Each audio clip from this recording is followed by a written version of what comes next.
Alright मेरे प्यारे दोस्तों, मैं हूं हारिस सुल्तान। और जैसा कि हमारे बड़े बुजुर्ग कहते हैं कि कभी कभार ऐसा होता है कि जो खड्डा आप दूसरों के लिए खोदते हैं, कभी कभार उसके अंदर आप खुद गिर जाते हैं। और वो इस बात का सबूत होता है कि जो आपकी जो प्लानिंग होती है, जो आपकी चाल होती है, वो बड़ी बुरी चाल होती है। तो एक वीडियो भी मेरी नज़र से गुजरी और मेरा ख्याल से इसके ऊपर बात करना बड़ा ज़रूरी है, क्योंकि जब ये होने वाला था, जब तालिबानों की हुकूमत पाकिस्तान पर नहीं आई थी, मैं तब से कह रहा हूँ, ये 15 अगस्त 2021 था या 22 था, जब 22 था मेरा ख्याल, जब तालिबानों की हुकूमत आई थी, जब काबुल गिर गया था और हमारे पाकिस्तानियों ने बड़ी खुशियां मनाई थी।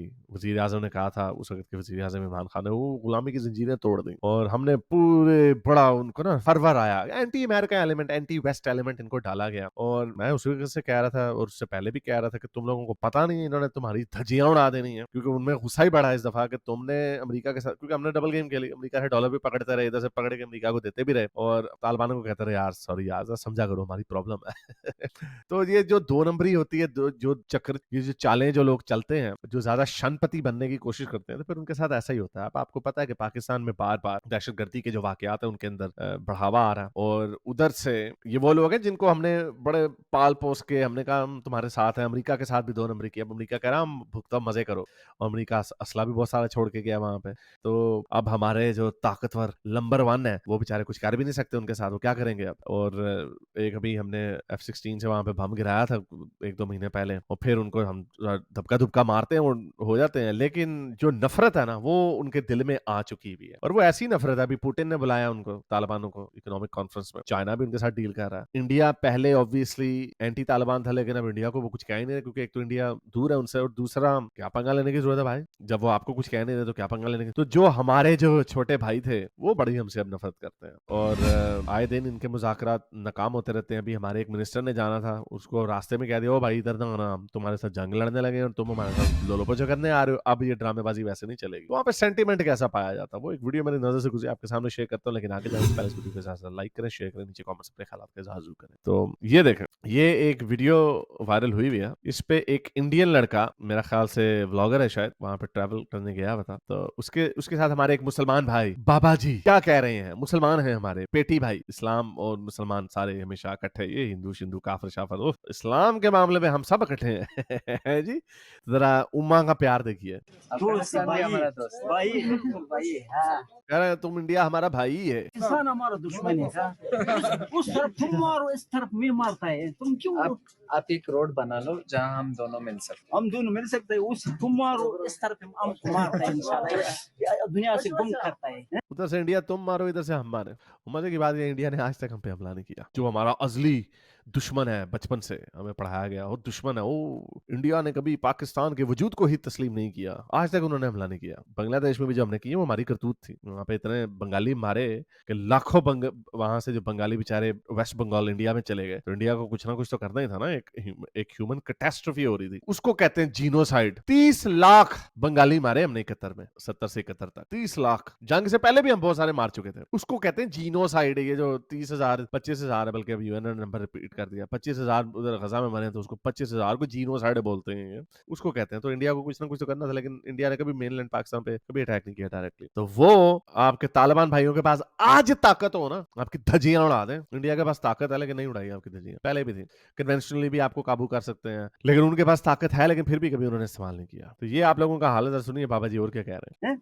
कोशिश करो, तुम्हारा वज़ीर आज़म को बताओ कि अफगानिस्तान तुम्हारा साथ है, अफगान लोग तन्हा तुम उस तरफ से कोई पीछे से नहीं कह रहा, ये भी मुस्कुरा रहा है, ये भी मुस्कुरा रहा है। वो कह रहा है इंडिया में जाके बताओ लोगों को, बताओ उनको कि हम तुम्हारे साथ हैं, पाकिस्तान की ऐसी की तैसी। अनफॉर्चुनेटली ऐसे ही होता कि जो लगाई बजाई, इधर से उधर चलाकियां, चलाकोमासी जो ज्यादा बनता है, फिर उसके साथ ऐसे ही होता। वेस्ट के साथ हमेशा दो नंबरी की पाकिस्तान में, हमेशा डॉलर भी पकड़ता रहे, उनकी पीठ में छुरा भी घूमते रहे।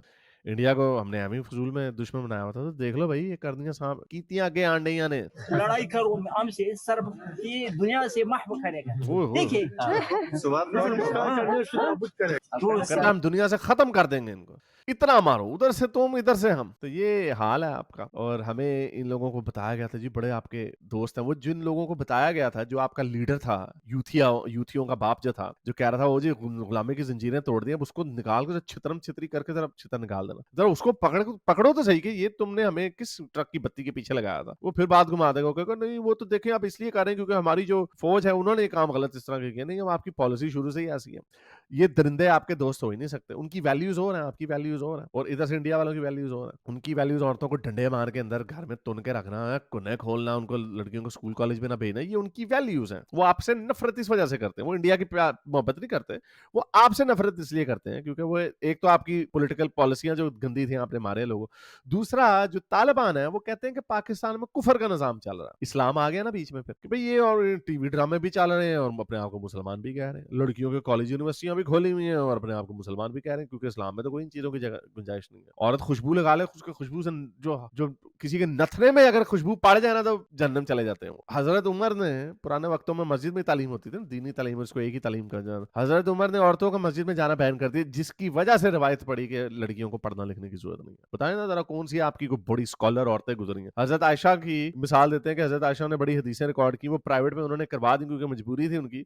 लेकिन बताएं ना जरा, क्या वाकयात बता देना, ये कोई प्रोफेसर होता है? बताएं कि पहले 300 साल में कौन सी बड़ी औरतें इन्होंने पैदा की थी, बड़ी कोई जी बड़ी तेज चल रहा था। ठीक है, अब ये कहेंगे गोरे भी कोई नहीं वहां पे काम कर रहे थे, ठीक है, गोरे भी पेट्रियार्कल थे, लेकिन उन्होंने अपनी पेट्रियार्की को छोड़ दिया। आपकी इस्लाम की जो एस्टैब्लिश्ड पेट्रियार्की है, औरतों को जूती की तरह नीचे रखना, वो खत्म ही नहीं हो पा रही। देख लें, तभी तालिबान देख लें, तो तालिबान इस्लाम के ज्यादा करीब है, आप नहीं है। आप थोड़े गोराफाइड हो गए हैं, थोड़े से लिबरल हो गए हैं कि हाँ जी लड़कियों को भी चलो काम भी करने दो, पढ़ाई भी करने दो, चलो इस्लाम में इसकी ममानियत नहीं है तभी नहीं है कोई वहां पे पढ़ने वाला। उनकी ममानियत थी, गोरों में भी नहीं थी, इसलिए वहां पे भी आपको कोई इतनी कोई फिलोसफर नहीं मिलेंगे, लेकिन मिल जाएंगे फिर भी आपको। हाइपेशिया एक बड़ी मशहूर औरत है अलेक्जेंड्रिया में। तो ये बहरहाल, तो ये इसको कहते हैं कि अपनी करनियां आगे आनी, और जो खड्डा आप दूसरे के लिए खोदते हैं उसके अंदर आप खुद भी रगड़े जाते हैं। तो उम्मीद करता हूँ आज की वीडियो से आपने कुछ सीखा होगा, मजा भी लिया होगा। अब तक के लिए इतना ही, वीडियो तक साइंस ऑफिस। अगर आपको मेरी ये वीडियो अच्छी लगी तो मेरे चैनल के मेंबर बनिए, पेट्रन बनिए, या फिर आप मुझे बाय मी या कॉफी में भी सपोर्ट कर सकते हैं।